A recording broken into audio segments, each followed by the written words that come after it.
I što se tu stavi? Stavi se žar, i onda se Zagrije i onda se s njom može peglati. Aha. Tako znači. Dalje, ovo? Evo, ovo je sprava za mljevenje kave. Gdje se stavi kava? Onda Tu se otvori, Stavi se zrna kave. i onda se stive mljeve. Aha. I dobijemo onda se ovo ispod bude. vremena kad nije bilo struje koristili su ove lampione, unutra su stavljali, zapalili se i to je gorilo i s time su i to im je svijetlo. A što je bilo unutra, znači?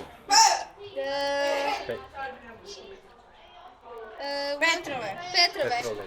Znači bio je petrolej. I to su zapali i to je svjetlilo. I to im je koristilo kad nisu imali struje.